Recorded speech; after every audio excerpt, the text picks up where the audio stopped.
My name's Elliott-Smith. I'm a resident of London Borough of Enfield, so I'm a bit of a stranger in a foreign land here. I gather you're Camden and Haringey. I am an anti-incineration campaigner. My background is that I'm an environmental engineer. I work in the construction industry. And as far as I knew, energy from waste was a good thing.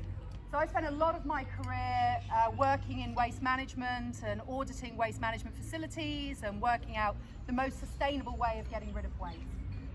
Energy from waste, as it's called by the PR people, is a good thing. It's part of the waste hierarchy. You take a problem of waste, you bung it in an incinerator, and you create lovely green energy, win-win. That's what we're led to believe. Unfortunately, the reality is very, very different, and it took me quite some time to come to that realization. I, as an environmental engineer in construction, I've spent a lot of my career working with corporates, working with developments, making small incremental changes, but a lot of the time feeling kind of like I wanted to make much bigger changes, but I was essentially compromised, by corporates, by profit, by budget, and so on. And it happened when the Extinction Rebellion uprising was going on during the spring of 2019. I'd reached a kind of point in my career where I was looking around me and, the Attenborough documentaries were going on the TV, the Amazon was on fire, the IPCC report had come out, the 1.5 degree report, talking about catastrophic tipping points. And there I was, a sustainability professional in industry, crowing about really micro gains on behalf of the companies I was working for. So I'd reached a kind of point where I wanted to see real change. And I went along to the Extinction Rebellion uprisings, and at that point I feel like I rebirthed almost as an environmental activist, and I decided that no longer was I going to enable this kind of tokenistic approach to environmentalism. I wasn't going to enable greenwash anymore. Thank you. And thank you. And it was at one of the Extinction Rebellion meetings in Enfield that a lady turned up looking extremely stressed, talking very, very quickly to kind of debrief everything that she knew about the Edmonton Incinerator. Now, I had visited the Edmonton Incinerator some years previously to audit it in my work. And I'd been given the big sales pitch and the tour, and I was very happy to sign off that this was a sustainable route for our waste. And so initially I was very skeptical about what this lady had to say. But I listened, and I kind of went back home and I started doing my own research, and I downloaded the reports from the incinerator, and I really started thinking. And what I realized is that there is a massive problem with waste, not just in the UK, worldwide. But here in the 7 North London boroughs, we are facing a really catastrophic problem right now, which is that the Edmonton Incinerator, which has been operating in Edmonton since the 1960s, is about to be rebuilt at a cost of £1.2 billion from the public purse, funded by our 7 North London councils, so out of our money. That incinerator will be burning, 60% of what it burns is recyclable.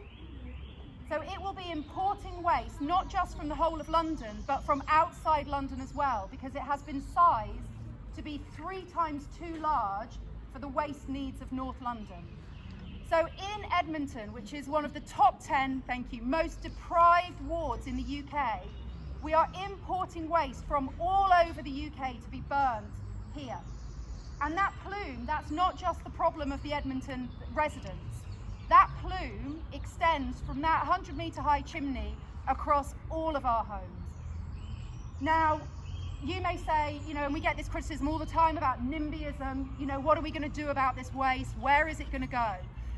Well, I'm an environmental engineer, and my colleagues in the campaign group, we've got Tanya here from XR Zero Waste, we've got scientists, physicists, other engineers, who know what the answer is, and we have developed plans presented to the councils about how they can avoid the rebuild of this incinerator, about how they can save that money from the public purse, about how they can save carbon. All of our councils have declared climate emergencies. All of them have declared targets for net zero carbon. And yet this incinerator will be burning, around 60% of it will be plastic. And the amount of CO2 produced from plastic burning in this country alone is the same CO2 as the whole of Manchester and Birmingham put together, just from the operational incinerators in the UK right now. Now, the problem in the UK that we have, Edmonton is symptomatic of what's going on across the UK. I'll finish up now. Incineration is due to double in the UK between now and the next 5 to 10 years. Is that right? By 2030. By 2030. In the England. incineration capacity in the UK is going to double. So if you think today's CO2 from plastic equals the whole of the emissions from Manchester and Birmingham, that's industry, homes, transport, everything, that is a phenomenal amount of CO2, and that is just from the burning of plastic. They don't count the burning of biogenic CO2, so cotton, food, paper, etc. That's just plastic. Now, what we need to do is put pressure on our council. So, you know, a lot of the speakers today have talked about what can we do, because so much of this is depressing. I found my kind of purpose through action. You know, and it's very easy to start to feel a bit deflated about what's going on here. But our councils are making these decisions right now.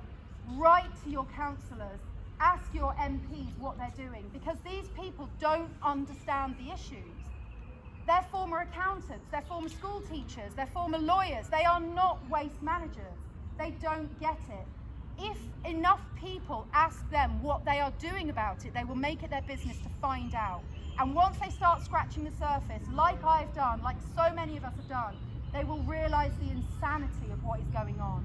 We do not have to rebuild the Edmonton incinerator. We have an opportunity right now, and the window of opportunity is closing all the time, because the closer we get to construction, the more funds are tied up in this project. Right now we can stop it. So we're calling on MPs, on councillors, and in particular the 7 North London boroughs, which are financing the scheme, to stop, pause and review the scheme. The environmental statements, the planning of it, they were all written in 2016, way before all of our understanding has grown about the climate emergency, about the public health emergency. I haven't even touched on dioxins, particulates, nitrogen dioxide, the pollutants that spew from these incinerators. We can do something about this now, so please have a think about, you know, what your council is doing, perhaps write to them, just ask some questions, inform yourself, because there really is an opportunity to stop it if we act now. Thank you.